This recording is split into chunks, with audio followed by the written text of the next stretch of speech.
primer tema que les quiero compartir lo he titulado El origen del protestantismo.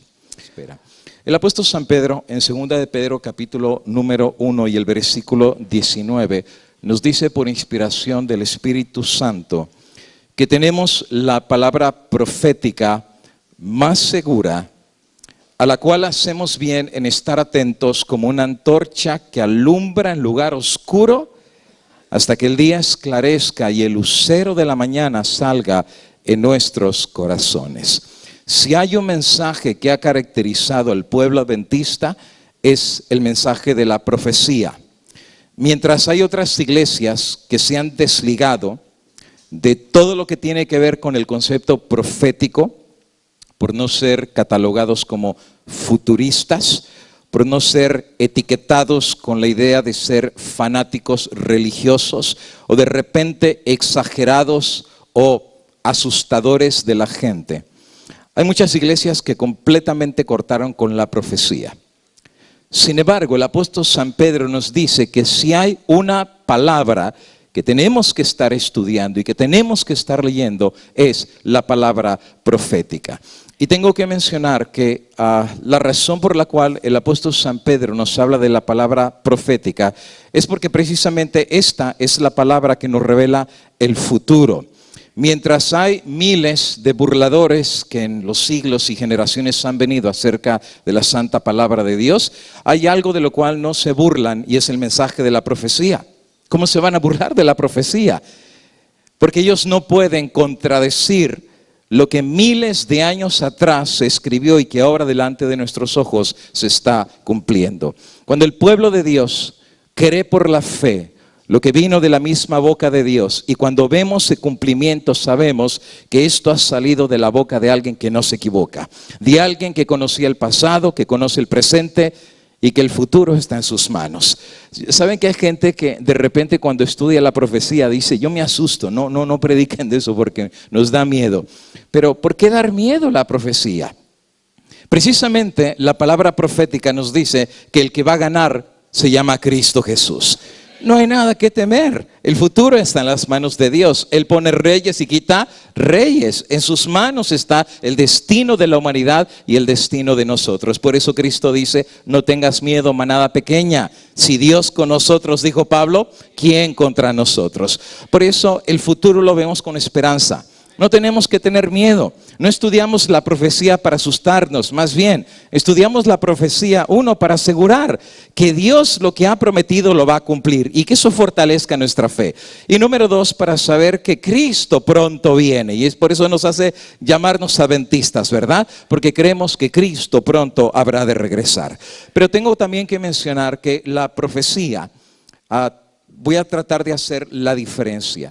El apóstol San Pablo, hablando acerca del estudio de la Biblia, le titula a ciertos estudios de la Biblia los rudimentos primeros de la fe. Los primeros rudimentos de la fe entendemos que son las cosas simples que aprendimos de Dios cuando recién conocimos sus caminos. Lo que era el amor de Dios, el perdón de los pecados, la fe, la deidad, la santa palabra de Dios, la oración, la segunda venida de Cristo. Estos son los rudimentos de la fe. Es lo que más adelante el apóstol San Pablo va a llamar la lechita, por así decir. O sea, las cosas simples. Pero Pablo dice que cuando el cristiano va creciendo, ya no tiene que seguir en los primeros rudimentos de la fe, porque ya los conocemos, ya los entendemos. El bebé se entiende que se le da leche porque todavía no le han salido dientes. Y obviamente no le puedes dar alimento sólido porque en vez de hacerle un bien, terminas haciéndole un mal. Pero el apóstol San Pablo dice que cuando nosotros vamos creciendo en la gracia y vamos creciendo en la fe, Dios espera eso de nosotros. Un padre siempre espera que su hijo crezca, ¿no es verdad? Y que madure y que cada año vaya haciendo cosas en base a su madurez y su crecimiento. Lo mismo espera Dios de nosotros. Cristianos enanos no es el ideal de Dios. Cristianos conformistas no es el ideal de Dios. Dios anhela que sus hijos sigan creciendo, conociendo, madurando y desarrollándose en base al conocimiento que Dios presenta delante de ellos. Y es aquí donde viene la profecía. La profecía estamos hablando que no cae en la categoría de los primeros rudimentos. La profecía estamos hablando que no es primaria. La profecía estamos hablando que es universidad. Estamos hablando que ya meterte a la profecía ya es hablar de cosas duras, difíciles y de repente hasta molestas en algunos casos, porque a veces la profecía puede ser hasta cruda y puede ser hasta directa, pero sabes que así como toda la verdad de la palabra de Dios, que es una espada de doble filo, la verdad libera, pero también la verdad molesta. Hay personas que al conocer las verdades de la palabra de Dios habrá de cortar prejuicios, cortar ideas, cortar tradiciones. Y sí, es verdad, va a haber muchas cosas que nos van a doler. Pero sin embargo, cuando llegamos al estudio de la profecía, ya no estamos en los primeros rudimentos. Ahora vamos a estar hablando de temas que Dios anhela que su pueblo entienda antes que estos eventos se desarrollen. Las estrategias de Satanás no tienen por qué agarrar al pueblo de Dios por sorpresa. Porque el pueblo de Dios está velando, está estudiando y entiende por la revelación de Dios lo que pronto habrá de desarrollarse sobre este mundo. ¿Por qué hablar acerca de estos temas? Bueno, voy a mencionar algunas razones para que no se malentienda la forma y la razón por la cual lo estamos presentando. Número uno, por una sincera preocupación. Y al decir sincera preocupación, realmente una sincera preocupación. Me ha tocado viajar a más de 20 países en los últimos 5 años y Dios ha sido muy bueno con este servidor que yo nunca pensé que iba a pasar de la esquina de mi casa. Y fíjense, Dios me ha traído de un lado para otro y yo a veces me pregunto, ¿y por qué? No tengo la más mínima idea, pero me ha tocado ver diferentes formas de cómo es la iglesia adventista en diferentes lugares. Me ha tocado estar en Centroamérica, prácticamente todo México, Sudamérica. Apenas regresamos de Australia, pasamos por Taiwán y por Filipinas. Y de hecho la hermana Julia se va para Australia, ¿verdad? Y el mes que viene, Dios mediante, para 2 iglesias que van a estar allá solicitando su ayuda. Y sabes, hemos visto algo con una seria preocupación. Parece ser que el pueblo adventista está cada vez más letárgico. En otras palabras, nos estamos durmiendo. Hay como un estupor en la hermandad, no en todos lados, pero sí especialmente en los países que tienen dinero, en los países ricos. Hay como una apatía. Es como que la gente se ha conformado, pues ya tengo mi televisión, tengo mi celular, tengo mi plasma, tengo mi casa rica, tengo mi carro y del año, por cierto, pues no necesito de nada más. Y parece ser que la espiritualidad no va muy ligada a la riqueza. A lo mejor por eso Cristo dijo que es más fácil que un camello entre por el ojo de una aguja que un rico se salve. ¿Por qué razón? Porque aquí en Estados Unidos y en otros lugares ricos, la gente no le interesa mucho las cosas de Dios. El mes pasado estuvimos en la sierra de Chiapas, manejando 2 horas por la sierra. Es increíble, no hay nada. Y yo le decía al hermano que organizó el evento, y la gente va a venir. Aquí hay una casa aquí, otra casa por allá. Dice, no se preocupe, pastor, la gente va a venir. Llegamos a una explanada gigantesca, habían puesto carpas, la gente venía bajando de la sierra a 3 horas de camino. Caminando entre la sierra, caminando entre la selva. Y después en el camino, cuando finalmente encontraban el camino, pues empezaban a caminar hasta llegar al lugar. Y nosotros que veníamos en el carro, después de 1 hora y media de manejo, que eso estaba lleno de hoyos en la carretera por todos lados, yo decía, ay hermano, ya estoy hasta mareado. Y dice, no, pastor, ya casi llegamos. Empezamos a un camino de terracería y dice, pastor, ahora sí agárrese, que se terminó el camino bueno. Yo decía, si se terminó el bueno, ¿cómo será el malo? Llegué como licuadora, para decirles la verdad. Pero sabes, el corazón como le late a uno de ver que a pesar de la distancia y a pesar que la gente viene caminando por horas, ese lugar estaba a reventar. Alabado sea el nombre de Cristo Jesús. Pero no, eso no es el caso en todos los lugares. Tristemente, un espíritu de apatía. La gente ya no está leyendo la Biblia. No estoy hablando del mundo, estoy hablando del pueblo de Dios. Nos vamos a encontrar gente que tiene su escuela sabática y pasa los 13 semanas y ni siquiera la leyó. O el que está estudiando un libro del Espíritu de Profecía, ni siquiera lo leyó. Ya no se habla acerca de la Biblia, ¿verdad? Porque nos acostamos y nos levantamos y vivimos con el teléfono todos los días. Hay una preocupación. Nuestro mensaje no está decayendo, pero nuestra espiritualidad sí lo está haciendo.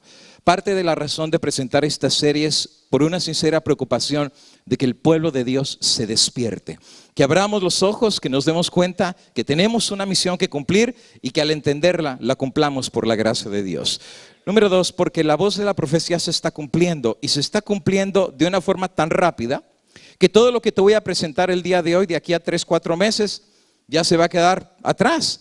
Porque los eventos se están dando de una forma tan rápida que creo que están superando a los que predicamos la profecía. Porque más tardamos en hacer un sermón que los eventos en desarrollarse y van con una presteza que todo nos dice que Cristo está a las puertas. Número 3, porque no percibimos lo que Dios nos reveló, que pronto habrá de venir sobre este mundo. Y saben que hay una cita de Elena de White que dice que el diablo se contenta en tirarle una sábana a las iglesias y dormirlas, para que la iglesia no se dé cuenta y se dé cuenta hasta que sea demasiado tarde. Ojalá que nosotros no estemos en esta categoría, sino que el hecho que tú estás aquí presente diga realmente que viniste no para hacer sociabilidad. Es lindo hablar con los hermanos, lindo ver a las hermanitas y a nuestros hermanos de la iglesia, pero el venir a conocer a Dios, el venir a conocer su voluntad y su palabra, ese es mi anhelo en este fin de semana. Y finalmente la razón número 4 es por amor a Dios y es por amor a las almas. Claro, uno puede predicar pues, del amor a Dios, del amor a Jesús, como predican todas las demás iglesias, ¿no es verdad? Y así no pisamos ningún callo, no molestamos a ninguna persona, nos vamos en cariño y amor. Pero la realidad es que no se predicó el mensaje de la hora, que es la verdad presente. Lo que la iglesia y el rebaño necesita para la hora, según el Espíritu Profecía, es el mensaje de la verdad presente. Así es que en esta noche vamos a hablar un poquitito acerca de quiénes son los protestantes. Ahora, tengo que hacer una gran diferencia, que no es lo mismo ser evangélico que ser protestante. No es lo mismo, suena muy similar, pero no es lo mismo. Hoy en día tenemos más de 1000 iglesias que se llaman evangélicas. Pero hace más de 200 o 300 años este no era el título que se le daba a las iglesias. A las iglesias no se les decía evangélicas, se les decía iglesias protestantes. Pero en el paso de las décadas ese título ha ido desapareciendo para dar la apertura a un nuevo título, y el título ahora que se cuelga en estas iglesias es el título de evangélicos. Ahora, antes de que se les llamara evangélicos, a todas estas iglesias se les llamaba protestantes. ¿Por qué razón se les llamó protestantes? Porque nacieron los protestantes. ¿De dónde nacieron los protestantes? Siempre existieron las iglesias protestantes. ¿Y quiénes son los fundadores de estas iglesias que se llamaban a sí mismo protestantes? Bueno, algunas personas piensan que el origen del protestantismo nació en la persona y figura de nada más y nada menos de Martín Lutero, el sacerdote de Alemania. Pero tengo que decir que el movimiento protestante y las ideas de la reforma protestante nacieron mucho antes de que Martín Lutero haya nacido. De hecho, 100 años antes de que Lutero naciera, nació nada más y nada menos lo que se llamó el Ganso de Bohemia, el famoso sacerdote católico Juan Hus. Precisamente este sacerdote católico llamado el Ganso de Bohemia, y se le decía el Ganso de Bohemia porque en el idioma de Bohemia el apellido de él, que es Hus, significa ganso. Así es que se llamaba Juan el Ganso, por así decir, o de cariño algunos les decían el Ganso de Bohemia. Resulta ser de que en este entonces no existe el concepto del protestantismo. Juan Hus es un sacerdote católico que al estudiar la santa palabra de Dios se da cuenta que en prácticas de doctrina, la iglesia católica, que era la iglesia universal en aquel entonces, estaba poco y gradualmente separándose de lo que dice la palabra de Dios, que era la sana doctrina. Había algunas cosas que no se encontraban en la Biblia. Había algunas prácticas y doctrinas que la iglesia realizaba, pero que no estaban sancionadas por el escrito está de la palabra de Dios. El Ganso de Bohemia levantó su voz. Empezó a tratar de corregir estos errores dentro del seno de la iglesia, y el resultado fue que Juan Hus fue llevado a un concilio para ser juzgado. Para hacer la historia corta, el concilio tomó la decisión de juzgar los actos, escritos y palabras del Ganso de Bohemia, y finalmente este concilio decide en el 6 de julio del año 1415 condenar a Juan Hus, y no solamente condenarlo, ponerle la etiqueta de hereje. Apréndanse esa palabra porque hoy en día ya no se usa tanto, pero en aquellos días a cualquiera que le llamaban hereje, eso significaba que lo quemaban en la hoguera, iban al potro o a la Santa Inquisición, por así decir, que fue levantada en el año 1200. Así que estamos hablando que no era tan fácil etiquetar a una persona diciéndole hereje. Hoy en día si te dicen hereje, lo único que haces es sácalos de tu cuenta de Facebook. Y es lo único que tienes que hacer. En aquellos días, o decir, ¿verdad? Si a alguien no le gustan mis publicaciones, pues no sea mi amigo. No, no era lo mismo en aquellos días. En aquellos días que te dijeran hereje, era literalmente tirarte a la Santa Inquisición o perder la vida. Según la bibliografía de Juan Hus, cuando él estaba siendo quemado en la hoguera en julio de 1415, dice que pasó lo siguiente. El elector palatino le invitó por primera vez a retractarse. Pero Juan Hus respondió y dijo: tomo a Dios por testigo de que nunca he enseñado herejía. Mis discursos y mis escritos han sido hechos con el único fin de arrancar las almas de la tiranía del pecado. Por esto sellaré alegremente hoy con mi sangre la verdad que he enseñado, escrito, publicado, y que está confirmada con la ley divina y los santos padres. Y luego le dijo al verdugo que estaba listo para torturarlo y quemarlo: vas a asar un ganso. Recuerda, su apellido significa ganso. Vas a quemar un ganso, pero dentro de un siglo te encontrarás no con un ganso, pero con un cisne que no podrás asar ni podrás servir. Y saben que algunos interpretan que lo que dijo Juan Hus era una profecía. Porque curiosamente, 100 años después de que es quemado Juan Hus, Dios levanta nada más y nada menos que a Martín Lutero. Pero también es interesante que a Juan Hus lo quemaron, pero a Lutero lo trataron de matar y nunca lo pudieron matar. Y es lo que dice ahí: a mí sí me vas a quemar, pero a él, pero porque no es un ganso, es un cisne, y al cisne ni lo vas a matar, ni a torturar, ni a asar, ni a quemar. Y finalmente dice que comenzó la tortura de Juan Hus. Se encendió la hoguera y Juan Hus exclamó: Jesús, Hijo del Dios viviente, ten misericordia de mí. Y cuando el fuego ardía, una mujer en arrebato de fanatismo se acercó a echar una brasa de leña para que se quemara más rápido, ante lo cual Juan Hus se limitó a decir con compasión: santa sencillez. Y luego se puso a cantar un himno con voz tan fuerte y tan alegre que se oía a través del crepitar de la leña y el fragor de la multitud. Era el graznido de un ganso, un canto muy dulce que ha llegado hasta el día de hoy. Juan Hus fue el primero que murió, lo quemaron, lo mataron. De hecho, hay una película en el internet que se llama así: Juan Hus el hereje. Es muy interesante porque él, estando en la celda, tiene una vela, y entonces él sabe que mañana viene su castigo, y él sabe que se puede retractar, y si él se retracta, pues también lo iban a matar, ¿eh? No te creas que retractarse era que no te mataban, pero la muerte era diferente. Por ejemplo, el que no se retractaba lo quemaban vivo, pero el que se retractaba lo mataban primero y después lo quemaban.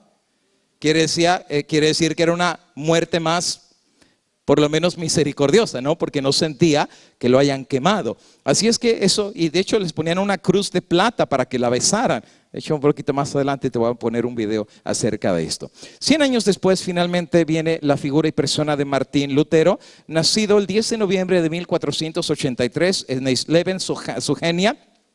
Y los padres de él eran muy pobrecitos. De hecho, el papá de Martín Lutero era un minero que no ganaba mucho dinero, y él quería que precisamente Lutero se hiciera abogado para que después de ser abogado sacara a la familia de la miseria con la cual ellos habían crecido. Ahora, el padre sabía que Lutero era muy inteligente, tenía una mente muy fugaz, una mente muy inteligente.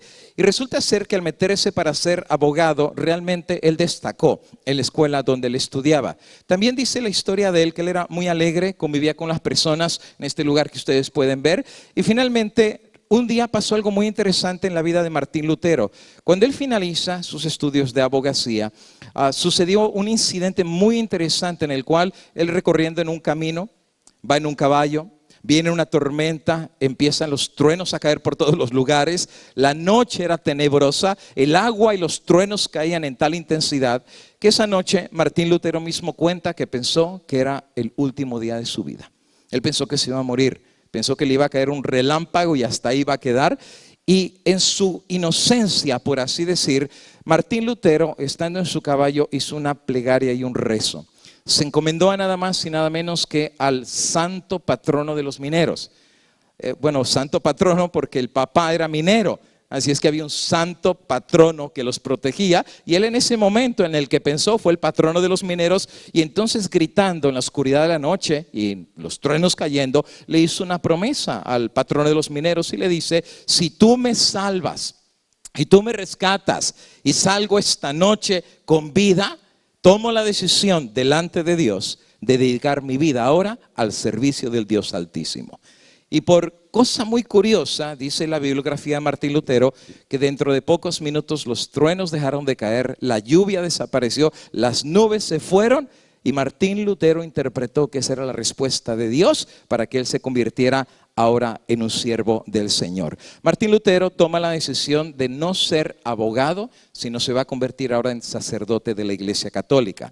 Él toma la decisión de meterse a nada más y nada menos que al convento de los agustinos. Había muchos conventos, ¿verdad? Muchas órdenes de la Iglesia Católica, como los dominicos de Tomás de Aquino, o de repente los franciscanos de San Francisco de Asís. No, él elige la orden de los agustinos porque era la orden más pobre entre los pobres. No tenía nada. De hecho, ellos tenían con un costal ir tocando las puertas de las casas para estar pidiendo de comer, porque no tenían nada, eran pobres entre los pobres. Pero resulta ser que cuando él se mete para precisamente estudiar para ser un sacerdote agustino, él se metió de corazón. Él realmente quería servirle a Dios, renunció a todo, dio su guitarrita, dio las posesiones terrenales que tenía, y entonces él se mete para estudiar para ser sacerdote. Federico el Sabio le dio apoyo y patrocinio porque veía en él una gran capacidad para poder regresar otra vez a su ciudad y ser un buen testimonio de lo que produce la ciudad de Federico el Sabio. En el año 1505, Martín Lutero finalmente se gradúa para ser sacerdote de la Iglesia Católica, y el 17 de julio de 1505 finalmente entra en la etapa final para su sacerdocio, y finalmente va a ser ordenado para ser sacerdote de la Iglesia Católica en el año 1507. Delante de Federico el Sabio, delante de sus amigos, delante de su papá, delante de su mamá, va a realizar su primera misa delante del altar. Si tú alguna vez fuiste católico, tú sabes que la misa es la parte más sacrosanta y sagrada del culto católico, porque ahí va a pasar lo que se llama la transubstanciación, en el cual el sacerdote levanta la copa, consagra el vino, consagra la hostia, y ahora la hostia y el vino se convierten en cuerpo de Cristo y sangre de Cristo. Por eso el que comulga, cuando vienen a la comulgación, el sacerdote le pone la hostia y dice cuerpo de Cristo, pero no es un símbolo, es literal, claro, en la teología católica. Ahora, Lutero levanta la copa en esa ocasión, pero Lutero está tan nervioso, no porque la gente está presente ahí. El nervio de Lutero tiene que ver que Lutero se considera pecador. Él está muy consciente que él no es bueno. Tú sabes que hay gente en la iglesia que sienten que son muy buenos delante de los demás, pero cuando se ven al espejo ellos saben que no lo son. Pero tratan de dar una apariencia de santidad por la corbata que se ponen o el traje que se ponen, pero cuando se ven al espejo ellos saben que de santidad no tiene nada. Pues Lutero sabía que de santidad él no tenía absolutamente nada. De hecho, más adelante Martín Lutero va a decir: cada vez me encuentro que soy más rico en la santidad del convento, pero cada vez soy más pobre en la paz de mi alma. ¿Sabes? Lutero no está tan equivocado. Lutero quiere buscar a Dios, pero no sabe cómo encontrarlo. Él realmente quiere hacer paz con Dios, pero no sabe cómo hacer paz con Dios. Él reconoce que es pecador, él reconoce que está perdido, pero también según las enseñanzas de la iglesia, Dios estaba muy lejos. Les habían educado que Dios era malo, que Dios castigaba. Todavía hoy en día esa es la idea, ¿no? Cuando el niño hace algo malo y le pasa algo malo, te castigó Dios. Si eso es hoy en día, imagínate hace 500 años atrás. Las ideas acerca de Dios, del infierno, del limbo, del purgatorio, que Dios castiga, que Dios no ama, tenían a la gente asustada acerca de quién era Dios. Y Lutero quería encontrarse con Dios, pero ¿cómo encontrarse con Dios? Si él no merecía estar cerca de Dios porque era un pecador. Lo que él merecía era el infierno, lo que merecía era que un rayo le cayera y lo destruyera ahí mismo, pero él quiere buscar a Dios porque siendo sacerdote quiere estar en paz con Dios. Pero Lutero tiene un problema, el problema de Lutero es que él se siente vacío. Lutero cada vez se hace más bueno en las cuestiones del convento, era experto en las cuestiones del convento, pero en lo que se refería a la paz con Dios tenía un vacío que no sabía cómo llenar. Y saben, cuando reviso la historia de Lutero, he sido prácticamente 20 años pastor y me he dado cuenta que esta misma historia se sigue repitiendo en nuestras iglesias. Porque hay tantas personas que somos expertos en el convento adventista. Somos expertos en vestirnos correctamente, en comer correctamente, en ponernos el perfume correcto, en estudiar la lección correcta, en venir el día correcto. Y no sabemos todo lo que se refiere a la liturgia, por así decir, de las iglesias. Pero sabes que cuántas personas yo me he encontrado como pastor, que no se lo van a decir a los demás, pero cuando están solos, pastor, ¿puedo hablar con usted? Vacíos en su alma con Dios. Maestros de escuela sabática, ancianos de iglesia, vacíos en su corazón con Dios. ¿Y sabes cómo lo notamos? Cuando viene una santa cena. En la mañana está así, llena la iglesia. Y cuando salimos a lavarnos los pies y regresamos, ya se vació la iglesia. Todo el mundo se fue. ¿Por qué razón? Porque la gente no está conectada con Dios. Lutero quería conectarse con Dios, pero no sabía cómo hacerlo. Por eso cuando levanta la copa, cuando es ordenado sacerdote, le temblaba la mano, porque él decía, soy pecador. ¿Y cómo este pecador va a tener en su mano cuerpo de Cristo y sangre de Cristo? Tembló tanto que el vino se le cayó. Manchó el mantel, llenó el altar.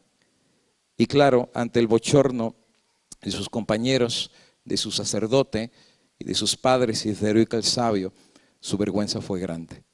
Lutero quería encontrarse con Dios, pero no sabía cómo hacerlo. En el año 1509 se pone a dar clases en la Universidad de Erfurt, pero su vacío todavía seguía creciendo. Finalmente, Staupitz, que era uno de sus maestros, le aconsejó a Martín Lutero, ¿por qué tú, para encontrarte con Dios, por qué no viajas al lugar donde Dios se manifiesta? Es el lugar santo, por así decir. Nada más y nada menos que la ciudad del Vaticano en Roma. Porque en ese lugar están nada más y nada menos de lo que se conocía y se conoce hoy en día todavía como el Santo Padre de la Iglesia Católica.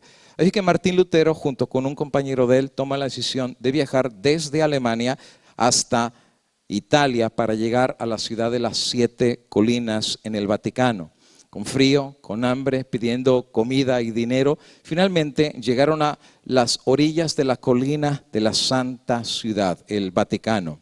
Cuando llegan al Vaticano, ve llena de capillas, catedrales, iglesias, órdenes de monjas, de sacerdotes caminando por la calle. Claro, el corazón de Lutero empieza a latir porque él piensa, aquí, este es el lugar de Dios, este es como estar en el mismo cielo, ¿verdad? Y se siente gozoso de estar caminando por las calles del Vaticano. Ve sus grandes museos, ve la Capilla Sixtina que estaba en proceso de ser construida, ve cómo el mármol negro enroscado se está colocando para poder hacer el altar principal del Vaticano, ve lujo, oro, por ejemplo, lo que eran los sagrarios o lo que eran los santísimos, como los llamaba, donde la hostia estaba ahí figurando al Dios Todopoderoso, lleno de oro y de plata por todos lados. Las pinturas de Miguel Ángel, de Rafael, que hoy en día ni siquiera tienen un precio, ¿verdad? Estamos hablando de millones y millones de dólares, pues él las ve recién que se están pintando en los lugares del Vaticano. Y finalmente él va a contemplar una escena muy interesante, que es precisamente como el Papa es cargado por los feligreses en un trono y es llevado como si fuera mucho más que un rey, y escucha cantos que, hablando acerca de él, le dicen Rey de Reyes, Señor de Señores. De hecho, va a llegar a una capilla en donde se decía que había reliquias. Las reliquias eran nada más y nada menos cosas que supuestamente tenían un valor místico sagrado. Por ejemplo, algunas capillas decían que tenían astillas de la cruz de Cristo, las originales, las buenas. ¿Cómo la consiguieron? No tengo la más mínima idea, pero ellos tenían las astillas originales de la cruz de Cristo. Ah, claro, tú podías llegar, tocar el cofre donde estaban, orar junto a las astillas, era casi orar frente a Cristo Jesús, con una ofrenda, por supuesto, para ayudar a la capilla o a la parroquia. Había algunas que tenían, por ejemplo, espinas de la cruz de Cristo, de la corona de Cristo. Otras tenían supuestamente los clavos originales que traspasaron las manos de Cristo, los pies de Cristo. Y la lista sigue al punto que había una capilla que decía que tenía aún las monedas originales con las cuales Judas entregó a Cristo Jesús. Y de hecho las tenían incrustadas en escalinatas que iban subiendo, y se decía, y claro, la gente se empujaba, ¿verdad?, para caer de rodillas en esas escalinatas, porque cada oración o rezo que tú hacías en esa escalinata te perdonaba pecados en el purgatorio o te perdonaba pecados en el infierno. Así que más tú rezabas, o Padres Nuestros, o rezarle a alguno de los santos intercesores, o a la misma Virgen María, pues entonces obviamente se te perdonaban pecados. Pero cuando llegabas a las escalinatas que tenían las monedas, cientos de miles de pecados se te perdonaban, y todo el mundo se empujaba porque todo el mundo quería rezar en ese lugar. Recorrió los lugares de las reliquias. Oró en todos los escalinatas donde estaban las monedas que supuestamente Judas vendió a Cristo Jesús. Hizo todas las procesiones que según la iglesia mandaba para tener paz con Dios. Pero ¿sabes qué? Martín Lutero, en vez de haber regresado con paz con Dios, Lutero regresó más vacío que nunca antes. De hecho, más adelante Martín Lutero va a decir acerca del Papa de Roma. Y claro, yo sé que algunas personas se pueden ofender. No lo hacemos en el sentido de ofensa, pero lo hacemos en el sentido de que no se puede tapar el sol con un dedo. Hay cosas que son obvias, que están enfrente de nosotros, y Lutero se dio cuenta, y Lutero dijo, si el Papa de Roma es el representante de Cristo que dice la Biblia, al Cristo que yo conozco no tuvo ni dónde poner la cabeza. Porque una vez uno lo quiso seguir, ¿y qué le dijo? Las zorras tienen cuevas, los pajaritos tienen nidos, y yo no tengo ni dónde poner la cabeza. Lo que Cristo está diciendo, si tú me estás siguiendo por dinero, te arrimaste al árbol del equivocado, porque yo dinero es lo que menos tengo. Ahora, él en dinero no era rico, pero sí era rico en otra cosa, ¿verdad? Según el banco del reino de los cielos. Ah, pero entonces el representante de Cristo tenía joyas, oro, plata, perlas preciosas, y se vestía mejor que los reyes de la tierra. Decía, si él representa a Cristo. Yo no veo ninguna conexión entre el Cristo de la Biblia y el Cristo que supuestamente está en Roma. Pero después la cosa se puso peor, porque el Papa León X, para terminar la Capilla Sixtina, que era un esfuerzo megamillonario para terminar esa hermosura de construcción, recurre a una cuestión muy interesante. Y ahora aquí pongamos atención, porque esto que voy a mencionar ahorita es precisamente lo que va a ser el disparo que va a provocar la ruptura entre protestantes y católicos. Esto que ahorita sigue a continuación es exactamente la razón principal por la cual se separaron más de 500 millones de protestantes de la Iglesia Católica en el periodo de 500 años. En 1514, para terminar la Capilla Sixtina, el Papa León X toma la decisión de mandar a un sacerdote que era muy bueno en oratoria, que sabía hablar bastante bien, que era nada más y nada menos que el sacerdote católico Juan Tetzel. Juan Tetzel, dice la historia, que tiene un cofre de bronce. Y entonces cuando él llegaba a los pueblos, él hacía como representaciones teatrales del limbo, del infierno y del purgatorio. Por ejemplo, él decía que madres que no habían bautizado a sus niños por la Iglesia Católica y los niños habían fallecido, sus niños estaban en el limbo. ¿Y qué era el limbo? Entonces él escenificaba, era un lugar de eterna oscuridad. El niño no podía ir al cielo porque no había sido bautizado, y por no haber sido bautizado no se le quitó el pecado original. No podía tampoco ir al infierno porque qué feo, un niño que ni siquiera pudo abrir los ojos, ni siquiera supo hablar, va a ser quemado por demonios que le van a abrir la boca al bebé y le van a echar carbones encendidos por la eternidad, y después lo van a tirar en un lago de fuego para quemarse, si ni siquiera el chico aprendió a hablar ni a ver. Entonces inventaron un lugar que se llamaba el limbo, un lugar que no iba a sufrir, pero tampoco iba a gozar. Pero ¿saben qué decía? Si tú no lo bautizaste, tan pronto la moneda caiga en el cofre y suena la moneda, el alma de tu bebé sale inmediatamente del limbo y se va al reino de los cielos. Es que las pobrecitas mamás que presas de remordimiento y culpa vendían la vaca, vendían lo que tenían que vender para traer las monedas y ponerlas en el cofre. Y lo mismo se repetía con los difuntos de papás, hermanos que murieron en la guerra, murieron en pleitos, en borrachera. Tan pronto la moneda cae, los pecados son perdonados y su alma va a gozar en la gloria del cielo. La bula o la encíclica que el Papa decretó se llamaba Exsurge Domine. Y precisamente Lutero, cuando Lutero escucha acerca de la cuestión de las indulgencias, que era un perdón de pecados escritos, se cuenta la historia que una vez Lutero, siendo sacerdote, hizo una misa, y cuando termina la misa, Lutero salió y se encontró en uno de los pasillos de la ciudad un hombre borracho, estaba bien alcoholizado.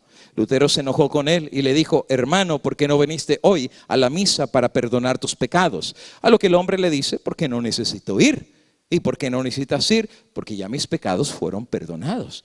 Dice: que yo sepa, tú no viniste a la iglesia, yo no te los perdoné. ¿De dónde dices que son perdonados tus pecados? Y entonces se le dice: bueno, mis pecados no me los perdonó nada más y nada menos que el mismo Papa de Roma de la Iglesia Católica. Entonces saca la indulgencia por escrito, Lutero la ve y sí era original. El Papa León X había firmado una indulgencia que se le podían perdonar los pecados a la gente por un día, por una semana, por un mes, por 6 meses, por un año. Y si tú querías y tenías suficiente dinero, indulgencias plenarias. Eso quiere decir por toda la vida. Resulta ser que ahora la salvación ya no era por la fe. Resulta ser que la salvación ya no era por gracia, ya no era gratis. Ahora tú podías comprar la salvación. De hecho, los que se podían salvar más rápido eran los que más dineros tenían, y los pobres que no tenían nada eran los que más le tocaba sufrir. Por eso ellos tenían que hacer penitencias, porque no tenían dinero para poder pagar por su salvación. Pero el rico ni penitencia tenía que hacer. ¿Por qué? Porque lo que necesitaba era el dinero para que sus pecados le fueran perdonados. Lutero protestó contra esto. ¿De dónde sale la idea que el Dios que gratis murió por nosotros y por amor a la raza caída le extendió la mano para sacarnos del lodo cenagoso? ¿De dónde sale ahora que la iglesia ponga un mercado y empiece a vender la salvación que Dios ganó gratuitamente? Y Lutero comienza a protestar. El resultado fue que la protesta de Martín Lutero hace que el Papa trate de excomunicar a Martín Lutero de la Iglesia Católica. De hecho, el 3 de enero de 1521, Romanum Pontificem, Lutero es ordenado para ser excomulgado de la Iglesia Católica, sus obras quemadas, sus libros quemados y su nombre ser catalogado bajo el título de hereje. Esto fue el 3 de enero del año 1521. Claro, en el año 1517, 5 años atrás, Martín Lutero ya había colocado en el castillo de Wittenberg 95 tesis sobre justificación por la fe. Tesis son argumentos, declaraciones, en los cuales él ponía en entredicho la idea de la venta de las indulgencias, y él daba no una ni dos, sino 95 razones por las cuales él estaba completamente en desacuerdo de la idea de la venta de las indulgencias. El Papa toma la decisión de excomunicarlo de la Iglesia Católica. ¿Qué significa excomunicarlo? Bueno, significa borrarlo de la iglesia. Y tú dirás: ¿y qué tiene que lo borre? Bueno, si tú vives 500 años atrás, y de hecho no tienes que vivir 500 años atrás, todavía esa idea sigue hasta nuestros días.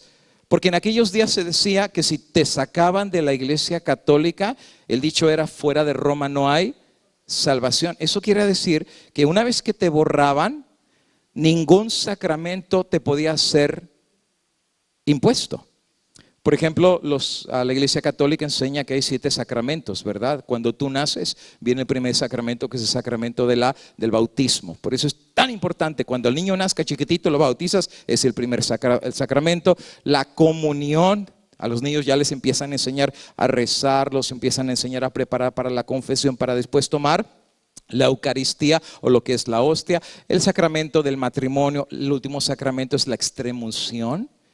¿Por qué crees que cuando alguien se va a morir, al primero que está llamando, quién es? Si no es el sacerdote. ¿Por qué? Porque le tiene que perdonar los pecados en el último sacramento que se le da.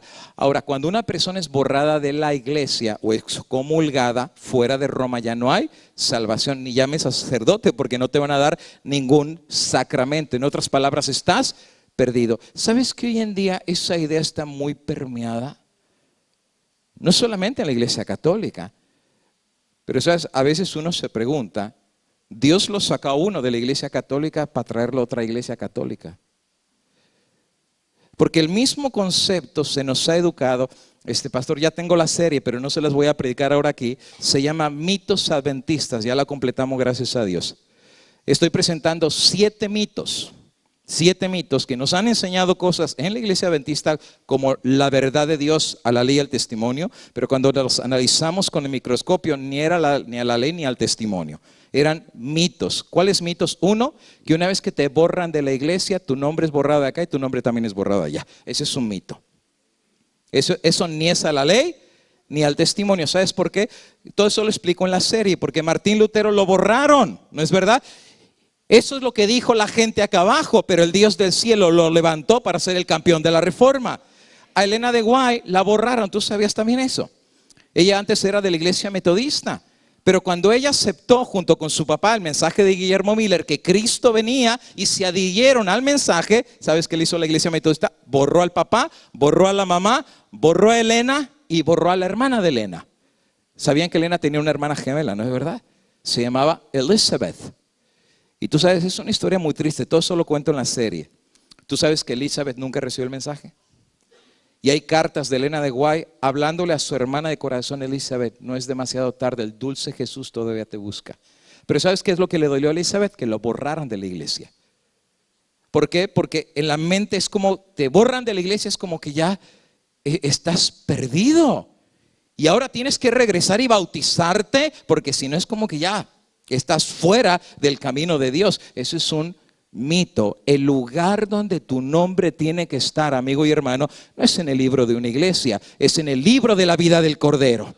Y el que escribe ese nombre ahí no es ningún pastor. ¿Por qué? Porque el pastor no conoce el corazón de las personas, nos podemos equivocar.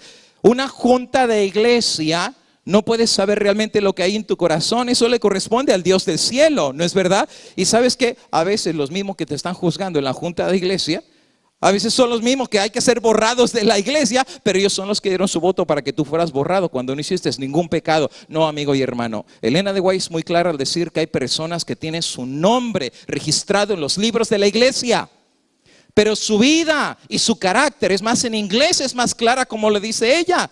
Dice, su récord está manchado en el cielo. Acá abajo todo el mundo mira qué hermano tan bueno, qué pastor tan bueno, qué hermano y qué anciano y lo que sea, ¿no? Pero ahí arriba su récord está completamente manchado. ¿Y sabes qué dice acá abajo? Pesado fuiste en balanza y eres anciano de iglesia. Pero el récord de allá dice, pesado fuiste en balanza y eres hallado falto. La última palabra no la tiene la iglesia. ¿Y sabes por qué no la tiene la iglesia? Porque la iglesia no salva. Quien salva tiene nombre y su nombre es Cristo Jesús. Eso lo entendió Lutero. Lutero dice, pues bórreme de aquí. ¿Qué hizo Lutero? Agarró la bula y la quemó. La quemó, dice, mi nombre no depende de lo que dice un papa que está vendiendo la salvación. Ahora, Lutero era muy claro, y cuando nosotros entendemos esto, amigo y hermano, que nuestra salvación no la da ni un hombre, sino la da el Dios del cielo, entonces te desconectas del hombre y te conectas con el Dios eterno de la salvación. Entonces Lutero se agarró de Dios. Y a pesar de eso, de que lo borraron, Lutero ya estaba conociendo la verdad y Dios tenía una obra para él. Y a pesar de que su vacío crecía cada vez más, finalmente Lutero va a encontrar el amor de Dios por el pecador. Y saben, no puedo explicarles toda la historia de Lutero porque yo tengo un sermón entero acerca de él, pero a mí me encanta la historia de Martín Lutero porque es como la jornada espiritual de nosotros los cristianos hasta encontrar a Dios, hasta que finalmente quitamos la doctrina, quitamos tanta cosa que es buena, pero no está enfrente de Cristo, no está enfrente del que es el alfa, el omega, el principio y el fin. Y finalmente Lutero encuentra al Cristo vivo y encuentra que a través de las llagas de Cristo la religión vale la pena vivirse, porque la letra sin el espíritu está muerta. Podemos tener toda la doctrina, podemos tener todo lo correcto, pero todo lo bueno y todo lo correcto sin Cristo es incorrecto. Cristo es el centro de nuestra vida, Cristo es el origen, Cristo es el final, Él es el alfa, Él es el omega, es el principio y Él es el fin. Y sabes, hermano, cuán bonito es cuando uno se encuentra con Cristo, porque ya te sientes lleno, Él te llena. Y sabes, aun cuando vienes a la iglesia, ya no vienes a ver quién vino primero, quién vino después, quién se vistió más bonito, tú vienes a verlo a Él. Y por eso llegas temprano. ¿Sabes por qué mucha gente está muriéndose espiritualmente? Porque su relación ya no está fuerte con Cristo. Dice, ay, me estoy desanimando, hermano. Eso quiere decir que te estás soltando de Cristo. La iglesia no te va a llenar, ¿eh? Tú puedes venir a la iglesia 20 años, todos los sábados, bien tempranito, y eso no te hace cristiano. ¿O cuándo fue la última vez que por ir 2 años todos los días a la zapatería te convertiste en zapato? O sea, venir a la iglesia no te hace cristiano. Quien te hace cristiano es Cristo Jesús. Él es el que nos hace cristianos. Y por eso es tan bonito cuando te levantas, piensas en Él. Cuando vas al trabajo, vas hablando con Él. Cuando regresas en la noche, no te puedes acostar sin hablar con Él. Y como dice el cantito, mi pensamiento eres tú, Señor. Y cuando venimos a cantar, cantamos para que el hermano me escuche. Yo le canto para que los oídos de mi Jesús le guste. Y le decimos a los ángeles, lleva el cantito, aunque se me salió un gallito, ¿no es verdad? Pero tú lleva el canto. ¿Sabes qué dice Elena de Guay? Que cuando se le canta a Dios de corazón, los ángeles llevan el canto a los oídos de Dios y le llega como un eco celestial. Así es que, pero esa es la conexión. Y sabes, es importante entender esto, porque en el tiempo del fin, el justo vivirá por la fe. ¿Y la fe en quién? En Él, en Cristo. Es esa fe que tú tienes ahora día tras día con Él. Y eso es lo que hizo el origen del protestantismo. Martín Lutero, al conectarse con Cristo y reconocer la verdad y pelear a favor de la verdad, empezó a ser el campeón de la reforma protestante. Más adelante, en el año 1520, Martín Lutero va a llegar a ciertas conclusiones que no eran populares en sus días. ¿Por qué razón? Bueno, porque no había protestantes. Todo el mundo era católico. La palabra católico significa universal. Eso es lo que significa católico. Y fuera de la iglesia católica solamente estaban los ortodoxos, ¿verdad? Que se habían separado, pero prácticamente todo el mundo era católico. Llegó el momento que Martín Lutero, en agosto 18, 1520, se da cuenta que nada más y nada menos el trono del mismo anticristo era el papado de Roma. Lutero empieza a hacer algunos descubrimientos muy controversiales según el estudio del Nuevo Testamento acerca de la presentación de la bestia, el hombre de pecado y el anticristo. Ahora tú dirás, ¿por qué Lutero llegó a esas conclusiones? Bueno, porque algunas declaraciones de la Iglesia Católica como esta, mira más o menos que decía el Papa Pío X. El Papa no es simplemente el representante de Cristo. Al contrario, Él es Cristo Jesús mismo bajo el velo de la carne. Eso es medio blasfemo, por no decir es extremadamente blasfemo. ¿Cómo un hombre pecador puede decir que cuando tú me ves a mí? Claro, cuando Cristo dijo, el Padre y yo una cosa somos, Él no era blasfemo porque Cristo era el Verbo y el Verbo estaba con Dios y el Verbo era Dios, pero Él no era el Verbo. ¿De dónde sacan que un ser humano que es pecador puede decir yo soy el mismo Dios en la tierra? Karl Maher llegó a decir acerca de las identificaciones del anticristo en la Biblia. Mire qué interesante cómo lo dice. Los oráculos o la palabra profética de Dios nos decía que en la iglesia cristiana se iba a levantar el anticristo. Y en el Papa de Roma, todas las características del anticristo son maravillosamente contestadas, que cualquiera que lee la escritura y no lo vea, o sea que el papado es el cumplimiento del anticristo, tiene que estar realmente con una terrible ceguedad sobre sus ojos. Entonces es obvio, tú lees las escrituras y te vas a dar cuenta que todas las características de la Biblia del anticristo se cumplen en el papado de Roma. Tesalonicenses decía que antes de que Cristo viniera, vendría una apostasía en la iglesia. Y cuando viniera la apostasía, o sea, la iglesia se iba a apartar de la verdad, se iba a manifestar el hombre de pecado, el hijo de perdición, que se haría pasar por el mismo Dios. Y Lutero dice, señores, esto se ha cumplido. Hay un hombre que dice que se llama el mismo Cristo, Es más, tú sabías que todos los títulos que le pertenecen a Dios se los agarró también el Papa de Roma. Por ejemplo, la Biblia dice que Dios es santo. Él también se llama santo. La Biblia dice que Dios es nuestro Padre. A nadie llaméis Padre porque Padre tenemos uno. Padre nuestro que estás. No, ellos dicen que estás en Roma sentado en el Vaticano. Porque ahora le dicen Santo Padre y le besan la mano, le besan el anillo, le besan los pies. Aún reyes y presidentes se inclinan y se doblegan. ¿Por qué? Porque no se están inclinando ante un hombre. Es Cristo en la carne. Por eso le llaman Santo Padre. Lo que le pertenece a Dios se lo ha atribuido él. Por esa razón, Martín Lutero, el fundador de la iglesia luterana, llegó a la conclusión que el Papa de Roma era nada más y nada menos que el anticristo del que hablaba la Biblia. Duro de decir en aquellos días, ¿eh? Y no solamente era el anticristo, sino la misma iglesia se había convertido en Babilonia. ¿Qué significa la palabra Babilonia? Confusión. Quiere decir que todo lo que la iglesia estaba enseñando no era la sana doctrina, sino era más bien oscuridad. Precisamente Martín Lutero llegó a ser el fundador de la iglesia luterana, que hoy por hoy es la iglesia más grande entre toda la comunidad protestante. Creo que tiene casi 70 millones de miembros. Así que es hoy por hoy la más grande protestante que existe a nivel mundial. Juan Calvino, otro de los reformadores de aquellos días, él llegó a decir en el año 1564, lo niego que sea el vicario de Cristo, quien en furiosa persecución del evangelio ha demostrado por su conducta que no es el representante de Dios, sino es el mismo anticristo.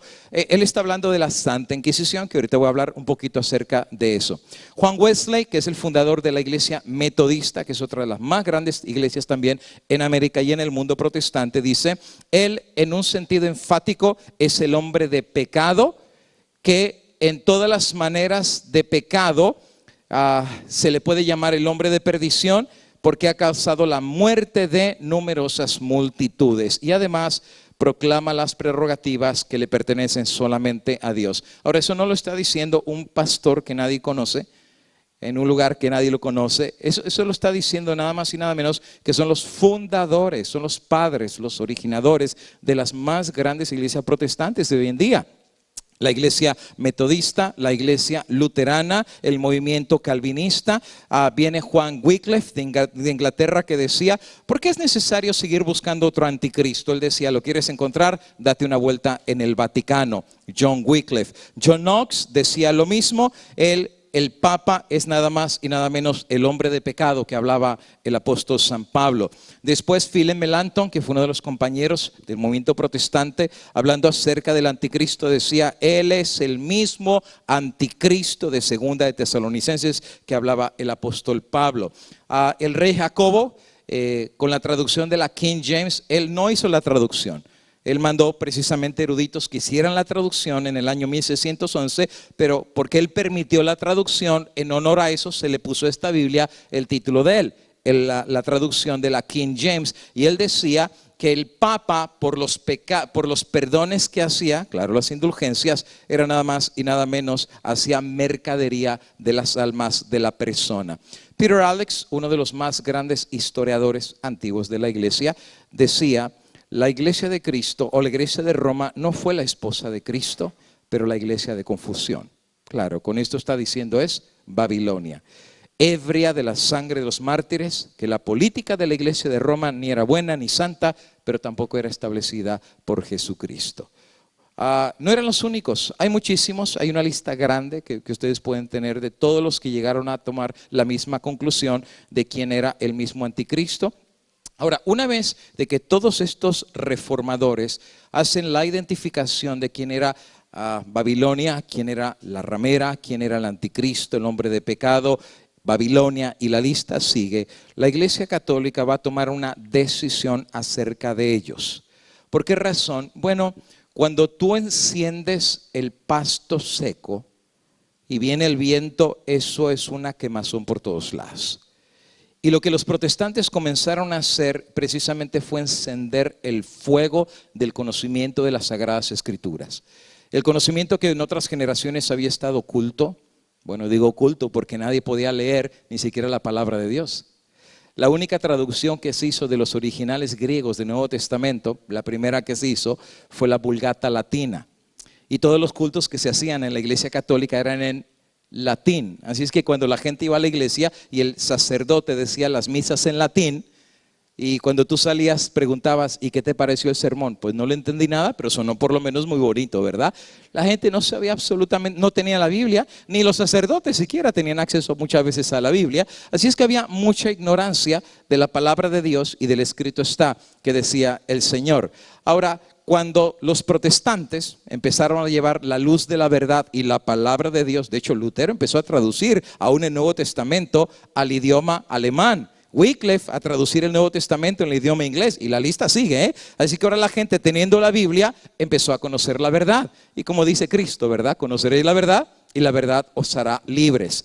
¿Cuál fue la respuesta de la Iglesia Católica? Muy simple, juntó a todo su concilio. El concilio fue en 1540 y vino el concilio de Trento. Recuerden, 1540. Si Lutero clava las tesis en 1517, y en 1540 viene el concilio de Trento, 23 años después la Iglesia Católica dice, esto tiene que parar. Si ya los aguantamos 10 años, los aguantamos 20 años, esto tiene que parar de una vez para siempre. ¿Y qué es lo que hizo entonces la Iglesia Católica en el concilio de Trento? Bueno, hizo por lo menos 3 cosas. Número 1, despierta el fuego de la Inquisición.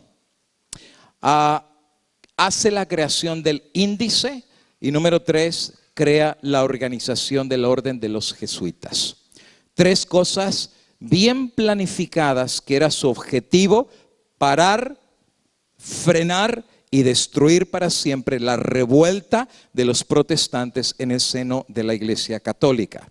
¿Cómo le funcionó? Bueno, cuando se levanta la Santa Inquisición, ya desde el año 1200 la Santa Inquisición había sido un instrumento para no solamente controlar, sino someter a todos los que estaban dando ideas diferentes a la Iglesia Católica.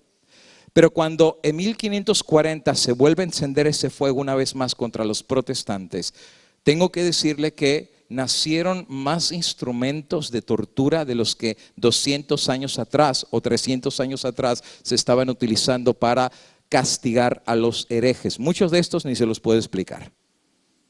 Tengo que decirles, cuando uno ve estos instrumentos que fueron reales, todavía hay museos. Si tú vas a Europa, a Perú, Colombia y un montón de países de Sudamérica, incluyendo México, hay museos de la Santa Inquisición.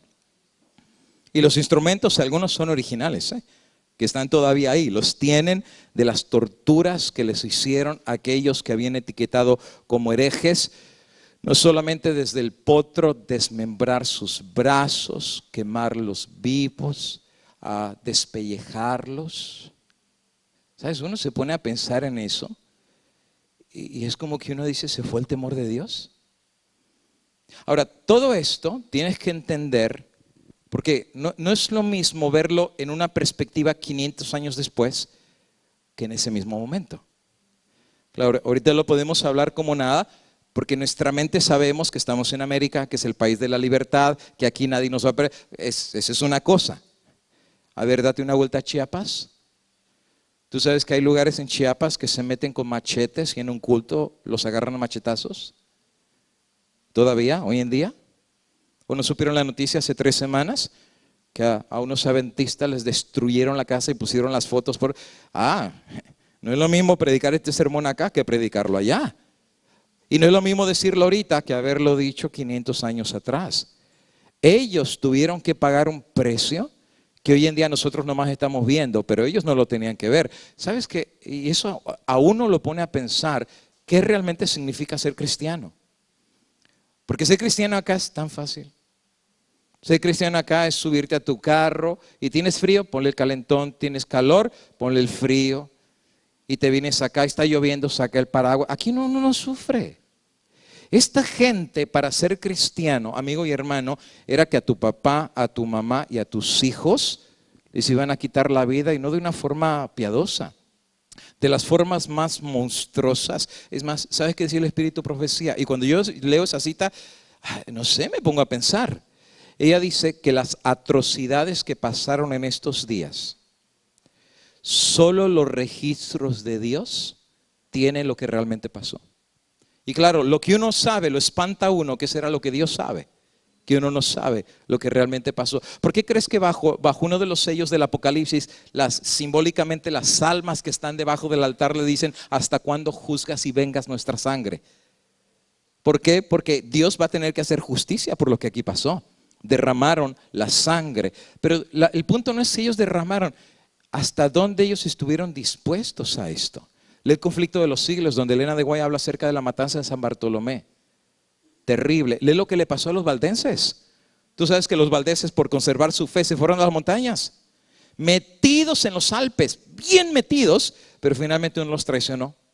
Y sabes que por generaciones ellos conservaron la fe. Es más, ¿tú sabías que los valdenses fueron los primeros adventistas?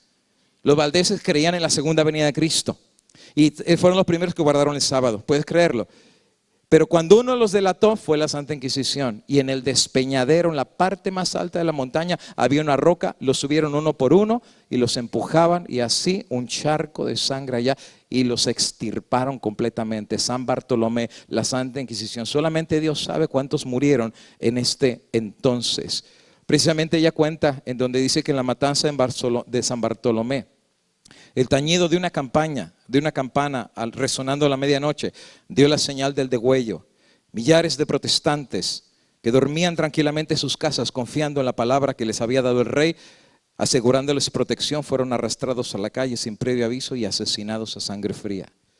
Dice ella que los verdugos, cuando se cansaban, pues venía otro verdugo para seguir cortando cabezas, para darle chance a que el otro descansara. La sangre era tanta que llegó hasta los ríos. No perdonaban edad.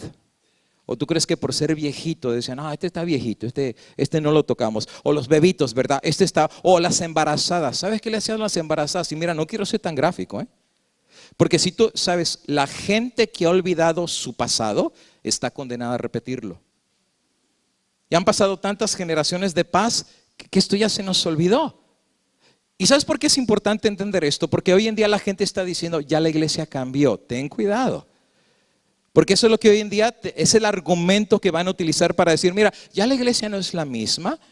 Esos fueron días de oscuridad. Hoy en día estamos en días de luz. La iglesia ha cambiado. Mira, la iglesia católica está aceptando homosexuales y perdona a todo mundo, y el Papa les lava los pies y los perdona. Si ya no pueden ustedes juzgar a la iglesia de hoy en base a lo que hicieron 500 años atrás. Pero tengo que decir, amigo y hermano, quien dirigió todo esto no fueron los comunistas. Quien dirigió todo esto fue nada más y nada menos que la Iglesia Católica. ¿Por qué crees que se llamaba la Santa Inquisición? Porque quien dirigía era precisamente la Santa Iglesia Católica. Ahora, una cosa es yo decírtelo, y otra cosa es realmente nosotros poder ver lo que sucedió en aquellos días. ¿Le podemos subir aunque sea un poquitito? A ver si se oye.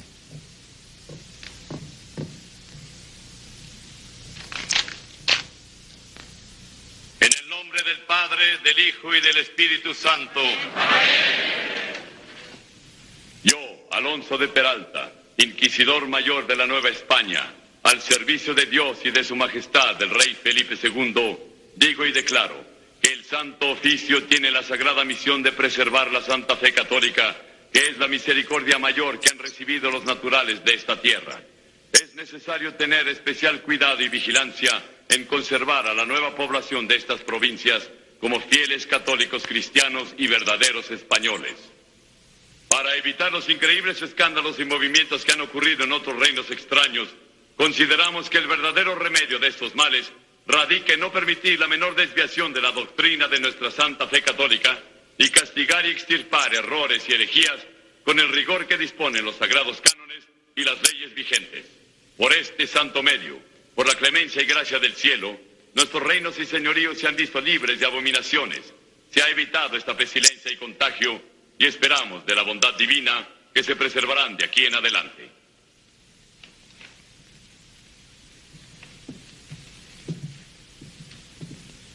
Celebramos este auto de fe para pena de algunos y ejemplo de todos. Se castigarán delitos contra la religión y la moral. Estos judaizantes serán entregados a la justicia del brazo seglar, a la cual pedimos clemencia y compasión. En el nombre del Padre, del Hijo y del Espíritu Santo.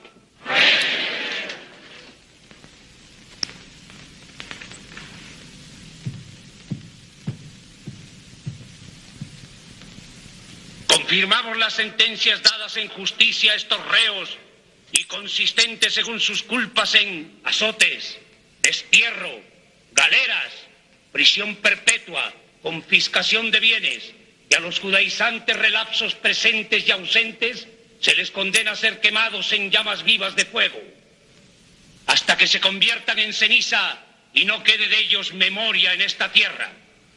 Laus Deo.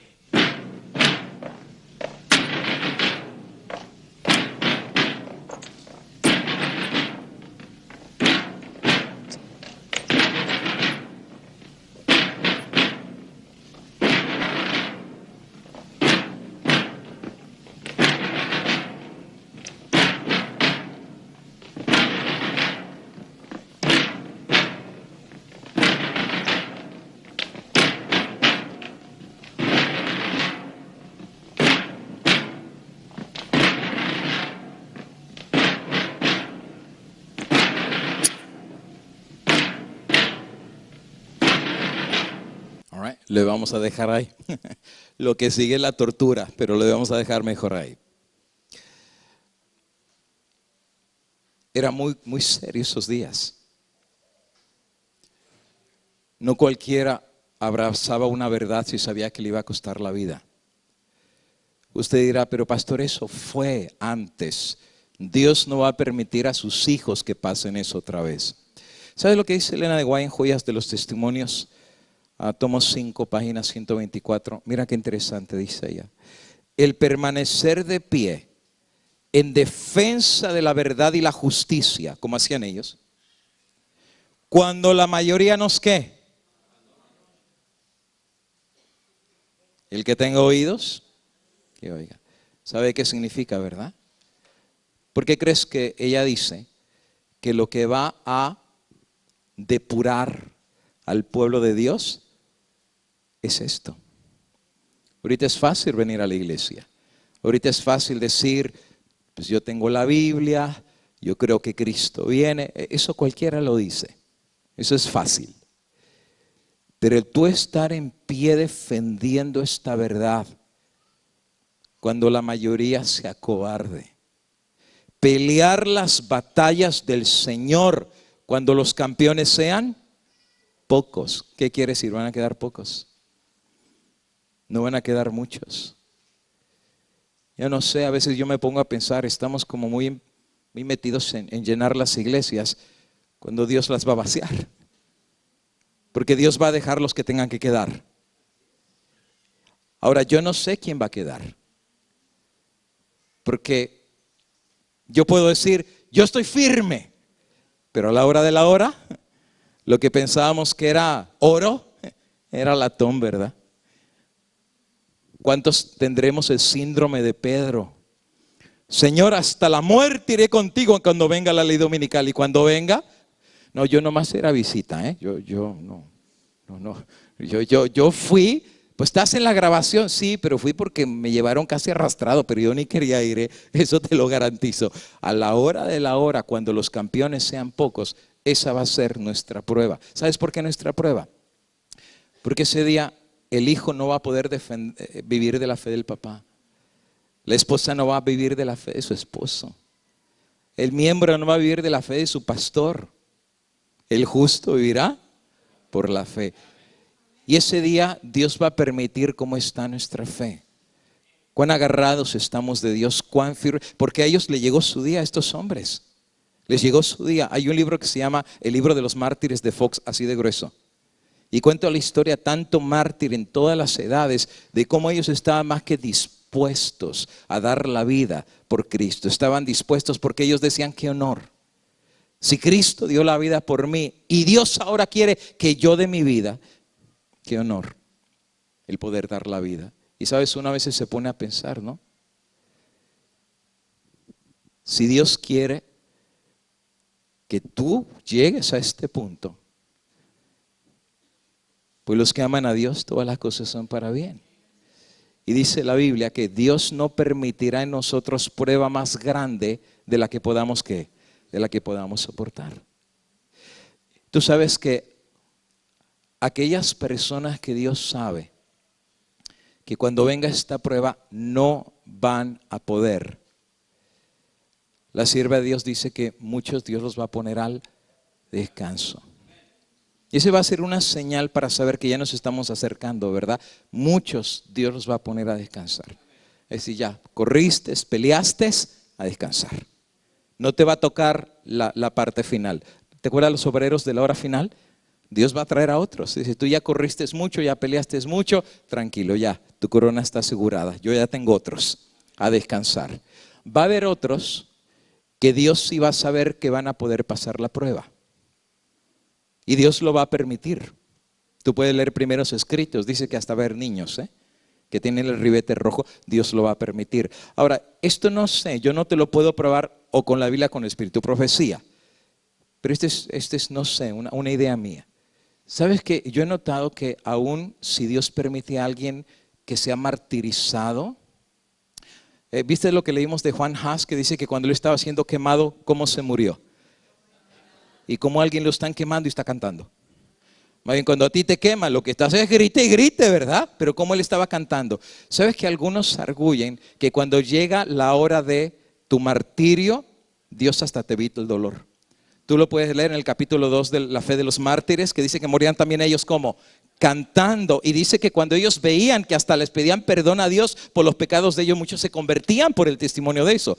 Ahora, si es así o no es así, ¿sabes tú? Al final de cuentas, Cristo dijo, el que pierda su vida por mí, la ganará. Y sabes, uno se pone a pensar cuán malo uno ha sido y cuán malas vidas uno ha tenido y cuántas veces uno le ha fallado a Dios. Y si en esta vida uno le falló tanto a Dios, ¿sabes qué privilegio es? Que por lo menos en la muerte uno fue fiel al Dios del cielo. Dice, Señor, bueno, aunque sea mi muerte, que yo pueda sellar para tu gloria y para tu honra. Pero sabes, Dios a cada quien según su fe se lo va a permitir. Y dice también el Espíritu Profecía que va a haber personas que van a ser encarcelados, van a ser dejados en las mazmorras para morir, pero no van a morir. Dice que ellos se les van a abrir las puertas cuando Cristo venga y le van a dar la bienvenida a Cristo Jesús. Ahora, yo no sé en qué grupo vamos a estar. Yo mi vida se la dejo en las manos de Dios, ¿verdad? Porque Pedro lo van a matar, ¿no es verdad? Y Pedro está metido en la cárcel y tiene guardias de cuatro, 2 a la entrada y 2 que están junto a él en las cadenas. Y sabes que cuando el ángel viene a liberarlo, según el libro Hechos de los Apóstoles, y lo van a matar al otro día, porque anteriormente ya Herodes mató a Santiago y lo traspasó en espada, y eso le gustó al pueblo, y ahora dice Herodes, pues ahora sigue Pedro. Entonces Pedro lo van a matar y sabe que lo van a sacrificar y lo van a torturar, y cuando viene el ángel lo mueve. ¿Y sabes por qué lo mueve? Porque Pedro estaba dormido.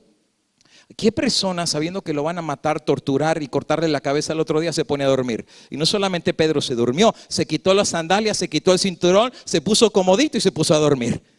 Entonces cuando el ángel lo despierta, le dice, Pedro, levántate, ponte los zapatos, ponte las sandalias y ponte el calzado y vámonos. ¿Y sabes por qué? Porque Pedro sabía, si hoy es mi último día, alabado sea el nombre de Dios. Recuerdo que una vez, el año antepasado, fui para Chiapas, allá metido en la sierra, y allá hay gente bien brava, ¿no? Y entonces me acuerdo que el hermano me dijo, oiga, pastor, usted sabe que se anda rumorando que lo van a secuestrar acá. Dice, sí, la gente se mete, te agarra y se lleva a la sierra, y ya sabes lo que te hacen allá. Dice, ¿sabe que se rumora eso, pastor? Le digo, no sabía. Dice, ¿todavía quiere venir? Le digo, pues ¿por qué no? Vamos a predicar la palabra de Dios, y no tiene miedo. Bueno, mi pensamiento es este. Mi vida no está en las manos del hombre. Mi vida está en las manos de Dios. Si hoy es mi último día, no hay persona que me alargue un día más. Y si hoy Dios decide que no es mi último día, no hay nadie que me la pueda quitar. Mi vida está en las manos de Dios. Así es que sea la palabra de Dios y se cumpla en mí, porque si Dios con nosotros, ¿quién contra nosotros? Ahora, la pregunta es, viene esta prueba y Dios la va a permitir en su pueblo. Dios nos lo ha advertido con mucha anticipación. Y claro, mucha gente dice, eso no va a pasar porque la iglesia ha cambiado. El día de mañana vamos a estudiar acerca de eso, donde Elena de Guay dice, nadie se engañe. Es la misma iglesia. Solamente tiene una máscara. Pero cuando recupere el poder, ya no es necesario usar más la máscara, y la máscara se la va a quitar. Y lo mismo que sucedió hace 500 años, la historia se va a volver a repetir. Y otra vez, el justo vivirá por la fe.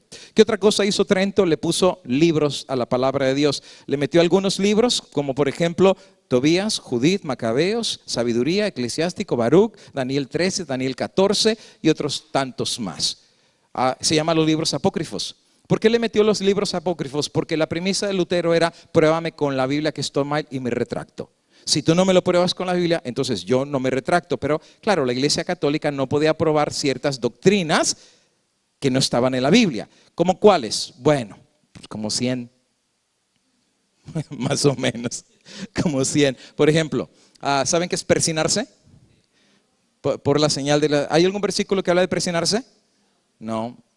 Rezarle a los muertos. ¿Hay algún versículo de que hay que rezarle a un muerto porque se muere? No. ¿Hay algún versículo que hable de bautizar niños recién nacidos? Tampoco, no hay absoluto. Cristo se bautizó, pero él ya era grande, no era pequeño. Rosario. ¿Hay algún versículo en la Biblia que diga que los cristianos tenemos que tener un rosario y tener cuentas y estar rezando, etcétera, etcétera? No hay absolutamente ninguna. ¿Hay algún versículo que hable del limbo? No hay ninguno. ¿Hay alguno que hable del purgatorio? Tampoco. Y la lista sigue, ¿eh? Pero sabes, en la Biblia no está. Pero ¿sabes dónde sí está? En los libros apócrifos. Por ejemplo, Tobías capítulo número 6, versículo 1. Cuenta una historia de un ángel que va caminando con Tobías y le pasó algo muy interesante, porque dice que mientras el ángel camina con Tobías, un perro lo sigue. Y caminan los dos y llegaron a orillas del Tigris. Y el ángel, cuando se va a lavar los pies en el río, saltó un gran pez que trató de comerle el pie. Y el muchacho gritó.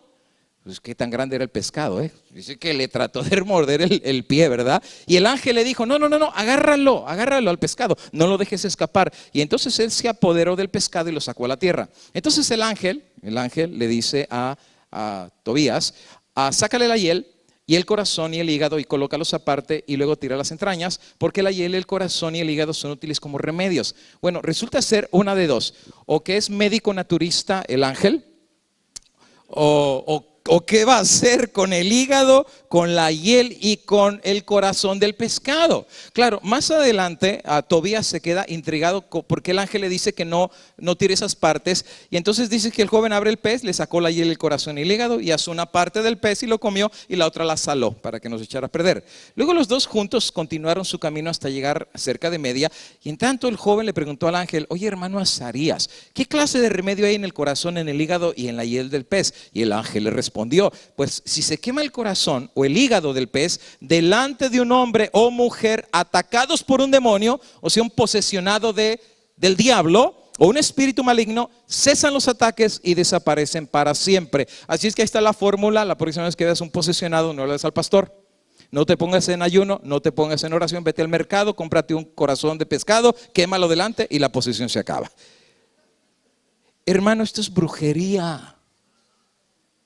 Eso se llama witchcraft. Esto es brujería. Pero ¿sabes dónde está? En la Biblia. ¿Y quién lo metió? La Iglesia Católica. Estos libros solo están en Biblias católicas. La Biblia Nacarcolunga, la Biblia guadalupana, la Biblia latinoamericana, la Biblia Dios habla hoy, etcétera, etcétera. Solo puras Biblias católicas. ¿Y por qué los metieron? Porque con esto prueban que hay ciertas tradiciones que ellos enseñan que sí están en la Biblia. Por ejemplo, Tobías 12:9. La limosna libra de la muerte y purifica el pecado. Resulta ser que ahora el dinero puede purificar del pecado. Que yo sepa, lo que purifica del pecado es la sangre de Cristo Jesús. Pero Tobías dice que no, la limosna, o sea, cuando tú das dinero, te puede purificar del pecado. Más dinero das, más purificado estás del pecado. Macabeos dice lo mismo. Segunda de Macabeos capítulo 12 dice ahí que cuando los hombres fueron a la guerra, muchos se murieron, pero el general les manda juntar limosnas y juntar dinero para hacer sacrificio por el pecado con dinero. Dice: juntemos plata y todos los que se murieron demos dinero para que las almas de los que se murieron se puedan ir al cielo. Qué interesante. Y de ahí nace el concepto de rezos por los muertos. ¿Cuántos aquí eran católicos? ¿Puedo ver sus manos? Más o menos. ¿Saben ustedes lo que es el novenario? ¿Saben qué es el novenario? El novenario es cuando una persona se muere. Y en nuestros países, ustedes saben que el velorio lo hacen en las casas. Aquí no, aquí la gente se muere y van a la capilla y ahí hacen todo. Pero allá en nuestros países el velorio es en la casa. Y arreglan la sala y ahí está el ataúd. Y le ponen los cirios negros y los encienden, ¿verdad? Y siempre está doña Panchita que le dicen, venga doña Panchita para que nos guíe los rezos. Y ahí viene doña Panchita y trae el rosario y está todas las amigas y las comadres y todo ahí y empieza a rezar. Y empiezan, ¿verdad? Santa Catarina, ruega por ella. Santa Guadalupe, ruega por ello. Y invocan a todos los santos. Ahora, ¿cuántos días tienen que rezar? ¿Por qué 9? Porque está en la Biblia, uno, que hay que rezarle a los muertos, no. Que hay que pedirle intercesores que intercedan por los muertos, tampoco. Y que hay que rezar 9 días, tampoco. Eso no está en la Biblia, pero ¿sabes dónde sí está? En el paganismo. Porque la tradición de pueblos paganos decían que cuando los muertos se morían, el espíritu del muerto andaba alrededor. Eso se llama las ánimas.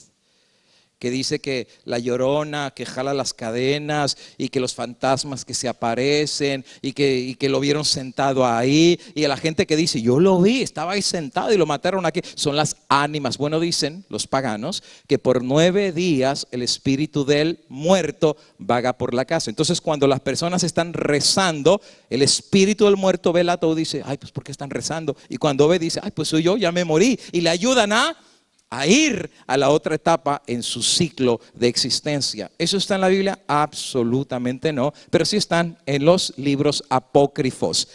Y finalmente viene el punto número 3, que es la orden de los jesuitas. Tengo que decirte que esta iba a ser la orden más poderosa de la Iglesia Católica. 500 años después, quien controla y dirige el Vaticano es la orden de los jesuitas. Es la primera vez, por eso les digo, estamos en tiempos tan proféticos, que 500 años después la orden de los jesuitas ha absorbido a la Iglesia Católica. El Papa que dirige ahorita a la Iglesia Católica es jesuita, el secretario de la Iglesia Católica es jesuita, los que manejan el dinero a nivel mundial, incluyendo aquí, son los jesuitas. Los que manejan los colegios son los jesuitas. Y quienes han educado a muchos de nuestros presidentes en colegios católicos son los jesuitas. La Suprema Corte tiene 9 miembros, 5 de ellos son católicos. Tengo que decirte que hoy en día, en cualquier momento nos pueden pasar una ley dominical y ni la Corte Suprema nos salva. Hoy en día el poder que han agarrado los jesuitas ha sido tan grande que ya nadie los puede parar. De hecho, la historia dice que algunos papas, cuando vieron el poder de los jesuitas, eliminaron la orden. El resultado fue, los envenenaron, los mataron. Cuando vino el próximo papa, reinstaló la orden de los jesuitas. ¿Por qué razón? Porque los jesuitas literalmente son un ejército. Muchos miembros de presidencias y de la historia dicen que ellos preferían no tener nada que ver con los jesuitas porque donde los jesuitas llegaban, controlaban. Es fácil reconocer a un jesuita, te tengo que decir que es casi imposible. No cualquiera se te va a poner a decir yo soy jesuita. Es muy difícil. Y si es necesario el jesuita decir que el Papa es el anticristo, lo que sea, pues lo dice, y hacerse miembro de una iglesia lo puede hacer, pero siempre por detrás está buscando el interés de la iglesia. Precisamente los jesuitas, algunos dicen como el padre Chinique, que quien mató al presidente de los Estados Unidos, Abraham Lincoln, fue nada más y nada menos que los jesuitas de Roma. Y no solamente mataron presidentes, han llegado a matar también a mismos papas de la Iglesia Católica. Grandes historiadores católicos, protestantes, evangélicos y personajes de la historia han llegado a la misma conclusión acerca de los jesuitas. Y de hecho, ustedes saben que los jesuitas fueron dispensados de tomar cualquier religión. De hecho, por eso se dice que todas las religiones han sido infiltradas por los jesuitas. Todas. Y fíjate, cuando digo todas, son todas. Y no me sorprendería que aún ministerios de sostén propio. No me sorprendería.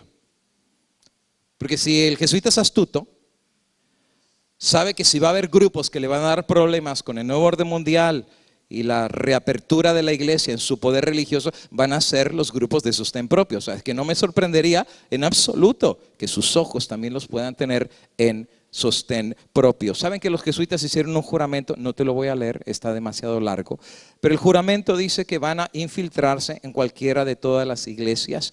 Me tengo que saltar, dice ahí, yo prometo y declaro que a pesar que fui dispensado para presumir cualquier religión herética. Quiere decir que ellos pueden hacerse miembros desde temprana edad de las iglesias y empezar a ir ganando confianza, respeto y cariño de las iglesias, porque son muy inteligentes, son eruditos, Si tú te pones un día al debate con un jesuita, no te pongas, te hace pedazos. Es gente muy capaz, es gente extremadamente capaz. Te puedo decir que es la crema innata de la Iglesia Católica en lo que se refiere a eruditos. Es más, se ponen con gambeta, lo bailan. Para que tengas una idea, si tú piensas de menospreciarlo, no, amigo y hermano, es gente que tiene los más grandes pensadores a nivel mundial de la Iglesia Católica. Y estamos hablando que estas personas tienen una misión, y la misión es todo lo que hicieron los reformadores en los días de Lutero, destruirlo, pero no desde afuera, sino desde adentro. Más o menos yo llamo a los jesuitas como termitas. Poquito a poquito van destruyendo el árbol. Cuando tú ves que cayó el árbol, o sea, eso significa que hace rato que ya lo venían trabajando. Y tú sabes cómo se deja de ver cambios doctrinales en las iglesias. Cismas doctrinales en las iglesias. Los que están metidos, se dice que son los liberales. No, hay gente que tiene un propósito de desestabilizar las iglesias desde adentro. ¿Saben qué descubrieron los jesuitas? Que donde manda capitán, no gobierna. ¿Sabes que todos los sistemas de jerarquía no son de Dios? Y ese es otro mito. Un mito es la membresía, el otro mito es la estructura. Y en ese mito yo lo explico, porque algunos adventistas dicen que la estructura adventista como está fue inspirada por Dios. Tengo que decir que eso no es así. Tengo toda la documentación histórica en inglés. Me tomó como 6 meses hacer la investigación, ya lo tengo todo hecho. En donde tú sabías que el plan de Dios nunca fue que hubiera una estructura como la que tenemos hoy en día. Piramidal, iglesia local y el conjunto de iglesias, asociación o conferencia, conjunto de conferencias, unión, conjunto de uniones, división, conjunto de divisiones, conferencia general y en el tope el presidente mundial de la iglesia adventista. Es como un papa. Es más o menos paralelo a la iglesia católica, pero se llama parroquia. En vez de iglesia local se le llama parroquia. Y ya después siguen los obispos, sacerdotes, obispos, arzobispos, cardenales, ¿sí? Y el papa. Y cuando el papa manda, todos los de abajo, ¿qué? Y eso se llaman las órdenes superiores. Y tú vas a ver que esto se repite mucho en la iglesia adventista y en todas las iglesias que tienen una estructura piramidal. En donde dice, por ejemplo, de repente te van a decir, tú no puedes ir a las convocaciones de acá, porque tú eres de la conferencia. Dice, ¿por qué no puedo ir? Tú le preguntas a tu pastor que se está predicando ahí herejía o se está predicando algo que no esté correcto según la ley y el testimonio. No es por eso. Pero entonces, ¿por qué no puedo ir? Ah, porque arriba me dieron la orden. ¿Te fijas? Y el de arriba tiene a alguien arriba y el de arriba tiene a alguien arriba. Y de hecho no voy a, porque no es el tema ahorita, ya estoy terminando, estoy en la parte final. Pero a ver si mañana me da chance. ¿Tú conoces quién es David Gates? ¿Sí conocen? Le llaman el tío, ¿no es verdad? ¿Tú sabes que ese hombre tiene presencia a nivel mundial? Tiene avionetas misioneras, tiene televisiones, tiene radio. Ese hombre está metido por todos lados. Y el hombre es muy sincerote. Así bien sincerote el hombre. Bueno, resulta ser que hay una carta que anda circulando que lo pusieron ya en la lista negra. Y él hizo un video, 40 minutos. El que quiera el video yo se lo paso, ahí lo tengo. Y él es muy cándido. Muy, por eso me cae re bien. Muy cándido el hombre. No anda escondiendo, así sencillo. Y él se pone y graba un video y dice, bueno, a mí pues resulta ser de que el problema que yo tenía no es que predico la verdad incorrecta, no es que me robo diezmos, no, nada de eso. El problema es que yo me meto a predicar y no pido permiso. Pues imagínate, va a Australia y todos esos lados, o sea, lo que importa es predicar la verdad, pero como los presidentes de allá no les piden permiso, mandan cartas diciendo, este es un rebelde. Lo citaron a la conferencia general y el presidente Ted Wilson le dijo, pues mira, hay quejas, que te estás metiendo sin permiso, pues pídeles permiso, pues, o sea, ¿de cuándo acá hay que pedir permiso para predicar la palabra de Dios? Para empezar, ¿no? ¿O acaso Felipe cuando fue a predicar el Etíope, a quién le pidió permiso? O sea, no le dijo el Espíritu Santo, ve y predícale. ¿A quién le pidió permiso para bautizar? El Espíritu Santo le dijo, tú dale. Y ¿sabes? Eso vamos a llegar a ese punto cuando nos acerquemos al tiempo del fin. Vamos a depender no de una estructura, vamos a depender del Espíritu Santo. ¿Por qué? Porque Él es el que guía, y eso es lo que pasaba en el modelo apostólico. No se llamaba los hechos de los apóstoles, se llamaba los hechos del Espíritu Santo. Quien dirigía la iglesia era el poder del Espíritu Santo. Y sabes que hay una profecía que esto se va a repetir en la iglesia adventista cuando vengan los tiempos del refrigerio. La lluvia tardía, pero sabes, si la lluvia tardía tiene que venir es porque no ha llegado. Right? ¿Y sabes por qué no ha llegado? Porque hay un paraguas que está impidiendo que venga. ¿Y sabes cuál es el paraguas? Lo lamento, los hombres. ¿Sabes quién empujó al pueblo a crucificar a Cristo Jesús? ¿Sabes un pastor no consagrado cuánto daño le puede hacer a la iglesia de Cristo? El querer ponerse como que yo soy el que mando, como que yo soy el que sé, usted no sabe nada. Es más, yo te reto, busca en la Biblia la palabra laico. Pero sabes que a todos los que están sentados se les llama laicos y nosotros somos los pastores. Eso no existe en la Biblia. En la Biblia existen ministros, ese sacerdocio de todos los creyentes, en los cuales el Espíritu Santo habla, usa a todos los que se pongan en las manos de Dios. ¿Por qué? Porque la escuela no es la de acá, la escuela es de la de allá. Y el Espíritu Santo es el que califica, el Espíritu Santo es el que autoriza, el Espíritu Santo es el que manda. Cuando venga la lluvia tardía, no vamos a estar dependiendo de una persona, vamos a estar dependiendo del Espíritu Santo. Y ahora sí, los milagros se van a dejar de ver. Ahora, ¿por qué estoy explicando esto? Bueno, porque al final de cuentas le dicen a David Gates, mira, el problema se te va a arreglar muy sencillo. ¿Cómo se arregla? Cierra tu ministerio por 10 años. O sea, ya lo están poniendo a la tumba, ¿verdad? En 10 años quizás ya. Y todo lo que hizo, como dice el dicho, muerto el perro se acabó la rabia. O sea, son muy astutos, ¿eh? Pero entonces él dijo, lo lamento, yo cierro mi ministerio y pierdo mi salvación. ¿Qué cuenta le voy a dar a Dios? Porque el que abrió todo esto no es el hombre, el que abrió todo esto es el poder de Dios. Pero es el hombre controlando a la iglesia de Dios. Ahora, los jesuitas han descubierto que si ellos llegan al tope de las jerarquías, no importa lo que diga el de abajo, donde manda capitán, no gobierna marinero. Y sabes que con la idea de que te borramos, han metido miedo sobre muchos. Y los jesuitas han sido muy astutos al llegar a las partes superiores para controlar iglesias. ¿Qué iglesias? Mañana vamos a hablar un poquito acerca de esto, ¿okay? Y ellos son capaces hasta dar la vida, asesinar o lo que sea para los planes de la iglesia católica. Muchos dicen que la iglesia ha cambiado. La revista Time colocó al Papa Francisco como el personaje del año. Y están hablando que precisamente este Papa es el más revolucionario en todo sentido. Ha abierto las puertas como ningún otro Papa lo ha hecho. Fue a Brasil, se esperaba 1 millón, llegaron 3 millones de personas. Vino a Estados Unidos, es el primer Papa que lo dejan hablar ante el Congreso de los Estados Unidos de Norteamérica. Ni Billy Graham habló ante el Congreso. Ni Billy Graham, que era el Papa de los protestantes, ¿eh? Pero vino el Papa de Roma, que era otro jesuita, vino el Papa de Roma y a él sí lo dejaron hablar y separaron. Tú sabes cómo funciona el Congreso, ¿verdad? Cuando habla un republicano, los demócratas ni se levantan y viceversa, ¿no? Pero cuando él se levantó, se levantaron todos a aplaudirle. Solo para que tú puedas ver, y déjame decirte una cosa, tú dirás, pero pastor, estos sermones que ustedes predican van a parar, esto ya no lo para nadie. Esto ya es imposible de parar. Estos están tan avanzados, amigos y hermanos, que Elena de White dice que los movimientos finales serían rápidos. Este fue el origen del protestantismo. Así nació. Predicar la verdad les costó la vida, pero la verdad se empezó a abrir paso y el resultado es que 500 años después hay más de 500 millones de protestantes fuera de la iglesia católica. 1 millón por año. 1 millón por año. La iglesia católica se preocupó. Pero la iglesia católica dijo, ya sé cómo los voy a parar de una vez y para siempre. El día de mañana el tema se llama la muerte del protestantismo. Me voy a ir 500 años después y el día de mañana les voy a dar una información que es dolorosa.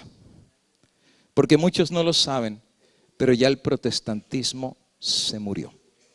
Ha fallecido. Y mañana les voy a decir exactamente qué día falleció, cómo se murió y les voy a poner los videos en donde ya la declaración es oficial. ¿Sabes qué significa esto? Que si ya no hay protestantismo, ya no hay razón de estar fuera de la iglesia católica.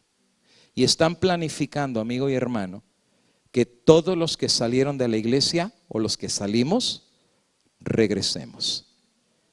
Y mañana te voy a poner algunos videos en donde se está diciendo que muchos no lo sabemos, pero ya somos católicos otra vez. Regenerados, renovados, pero católicos porque la protesta ha muerto y terminado. Y si murió la protesta ya no hay razón de ser protestantes. Los que se fueron una vez, la Iglesia Católica está lista para abrirle los brazos para que vuelvan otra vez a casa. Y sabes, esto es lo que Dios nos decía en la palabra profética. El mundo se sorprendería en pos de la bestia. Y amigo y hermano, esto se está cumpliendo delante de nuestros ojos. El día de mañana, cuando estudiemos este tema, el tiempo ya avanzó, tenemos que finalizar. Vamos a hablar la segunda parte que se llama la muerte del protestantismo. Y el tema de la tarde va a ser el más fuerte, por así decir. ¿Y qué de la iglesia adventista? Porque si se murió ya el protestantismo, ¿en dónde quedamos nosotros? ¿Qué sigue con nosotros? Y mañana vamos a ver precisamente, ya no solamente, a este tema yo le llamé la secta codiciada hace 7 años. El día de mañana no le voy a llamar la secta codiciada, se va a llamar la secta infiltrada. Y mañana vamos a ver en qué punto de la historia estamos como pueblo de Dios. Vamos a finalizar en esta noche. Yo sé de que ya se dieron las indicaciones, pero antes de orar y despedirnos, quisiera solamente hacer una pequeña historia para hacer como una recapitulación de todo lo que hemos visto hasta esta noche. Mucha información, pero por lo menos vámonos con este pensamiento. Esto va a venir, ni tú ni yo lo vamos a cambiar. La palabra profética se va a cumplir, con nosotros o sin nosotros. La pregunta, amigo y hermano, no es tanto si esto va a venir. La pregunta es, ¿dónde tú vas a estar cuando esto suceda? ¿Dónde vamos a estar? ¿Dónde van a estar tus hijos? Mira, yo tengo hijitas. Y es cuando tú te pones realmente a reflexionar. Porque hay piecitos que van atrás de ti. Hay mentecitas que Dios te ha puesto en tus manos. ¿Qué clase de padres eres? ¿Qué clase de mamá eres? ¿Qué clase de cristiano eres? Cuando vinieron los británicos a pelear con América, América se encuentra con el ejército más poderoso del mundo. Y en América todo el mundo era granjero, de vacas y de puerquitos. No eran ejército. Y ellos saben que cuando vienen los ingleses, los vienen a hacer pedazos, pero es su oportunidad de pelear o morir. Entonces finalmente se levantan los generales, empiezan a animar a los granjeros, a medio entrenarlos. Y cuando empiezan a desembarcar los ingleses, viene un comandante con el general. Y le dice, mi general, llegaron los ingleses. Entonces el general le dice, sí, yo lo sé, llegaron. Y dice, mi general, son muchos. Dice, sí, yo sé. Pero mi general, nuestros soldados tienen cuchillos, trinchetes, y los otros vienen entrenados. Dice, yo lo sé también. Dice, solamente una pregunta, mi general. En esta batalla que viene, ¿estará Dios con nosotros? Dios estará con nosotros. Porque ya llegaron los ingleses. Entonces el general voltea a ver al comandante y le dice, ¿sabe qué, mi comandante? Yo creo que usted está haciendo la pregunta equivocada. Dice, ¿por qué? Porque la pregunta no es si Dios está con nosotros. La pregunta más bien es si nosotros estamos con Dios. Dios siempre ha estado aquí por nosotros, ¿eh? Porque Dios te ha dado tu sol en la mañana. Dios te ha dado una comidita para tus hijos. Dios te ha dado una camita y una cobijita para la noche. Dios ha sido bueno. Es más, si somos honestos, Dios nos ha dado más de lo que merecemos, ¿eh? Mucho más. ¿Te recuerdas cómo venimos a este país? Por el charco, por el río, por el alambre, por donde sea. Y mira que cómo Dios te bendijo, cómo Dios te cuidó, cómo Dios te protegió. Sin comida no te ha dejado, ¿eh? Nos quejamos, pero mira, comidita tenemos. Dios siempre ha estado aquí por nosotros. La pregunta es, ¿dónde hemos estado nosotros? ¿Será que lo dejamos ya atrás a Dios? ¿Será que estamos tan entretenidos como la Odisea que no tengo necesidad de nada? Porque amigo, tú puedes tener tu casa, puedes tener tu carro, puedes tener todo, pero si no tienes a Dios, no tienes nada. La vida hace rato se te fue y Dios quiera que este campamento pueda ser la oportunidad de que te reconectes otra vez con Dios. Que puedas otra vez entre tú y Dios. Aprovecha, hay muchos árboles aquí. Vente en cualquier momento bajo un árbol, tú y Dios. Y dice, Señor, aquí estoy. Lejos de la ciudad, lejos del mundo. Aquí no hay nada que ver, es tú y yo, Señor. He caminado mucho tiempo, pero en la iglesia, pero eso no significa que he caminado contigo. Vienen los ingleses. No importa que vengan los ingleses. Porque si Dios conmigo, ¿quién contra mí? La pregunta es, ¿estoy yo contigo? Porque yo sé que tú conmigo sí has estado. Pues llegó la hora que te regreses. Y si lo dejaste atrás, ve con Él. Ve con Él, porque Él no se fue. Y sabes cómo dice la palabra de Dios en Hechos de los Apóstoles, que a veces Dios está más cerca de lo que nos imaginamos. Porque mientras más tú te alejaste, la voz de Dios y la gracia de Dios nunca te abandonó y su brazo siempre te sacó y siempre estuvo ahí por ti. Por eso Jesús dice, venid a mí, todos los que estén cansados y los que estén cargados, venid a mí y yo os haré descansar. Y Dios quiera que este campamento pueda hacer esto una realidad en nuestras vidas. Nos ponemos de pie para hacer una palabra de oración y los que podamos, nos ponemos de rodillas y nos consagramos. Vamos a orar. Querido Dios, aquí en la quietud de este lugar, tan bonito, tan maravilloso, tan hermoso porque vino de tus manos y con esta lluvia refrescante que trae vida, nos recuerda, Padre, que tú eres el agua de vida y que así como esta agua reverdece todo, ¿cuánto más nuestra vida puede reverdecer si tú vienes una vez más a nosotros? Padre, quizás son tiempos de reflexión, de pensar en nuestros pasos, en nuestro caminar. Dice el dicho de ¿qué sirve correr mucho si no sabemos a dónde vamos? Porque ¿de qué le sirve al hombre ganar todo en este mundo y al final pierde su alma? Padre eterno, llévanos esta noche a descansar pensando cómo está nuestra relación contigo, cómo está nuestra familia contigo. Hemos hecho a Jesús el Señor de nuestros hogares. Hemos hecho a Jesús el mejor amigo de nuestros hijos. Hemos hecho a Cristo el alfa, el omega, el principio y el fin. Palpita nuestro corazón por el dulce Jesús. Padre eterno, sabemos que viene la tormenta y eso no nos preocupa. Lo que nos preocupa, Padre, es si tú estás en nuestro barco. Lo que nos preocupa es si tú sigues aquí todavía con nosotros. Padre, puede ser que esta noche alguien aquí, Padre, vino y alguien dirá que es una coincidencia porque alguien lo invitó y lo insistió tanto que al final, ok, vino aquí, pero vino quizás hasta de mala gana. Pero Padre, no existen las coincidencias, pero existe la providencia de Dios. Que Padre eterno, que puedas abrir nuestros ojos y darnos cuenta que el Dios del cielo tenía una cita para ti. Y que si hay alguien que de repente su vida espiritual está baja, o alguien que ya estaba pensando hasta abandonar el camino de Dios y decir, esto no era para mí. Si hay de repente alguien aquí, Padre eterno, que espiritualmente hasta se murió y que da la apariencia delante de los demás que está bien con Dios, pero él sabe y ella sabe adentro de su corazón que hace rato que ya se alejó de Dios, que no le importan ni las cosas de la iglesia, que ya no quiere orar, está harto de leer la Biblia, ya no le gusta ni cantar, ni caer de rodillas, ni ir a la iglesia, ya se murió. Como dice la Biblia, tienes nombre de que vives, pero estás muerto. Pero Padre eterno, yo conozco un Cristo que sabe resucitar a los muertos. Y Padre, en esta noche, si es un joven, si es una señorita, si es un hermanito, una hermana, nosotros, Padre eterno, aquí estamos, Padre. Somos barro, tú eres el alfarero. Haz en nosotros y con nosotros lo que tú quieras hacer, Padre eterno.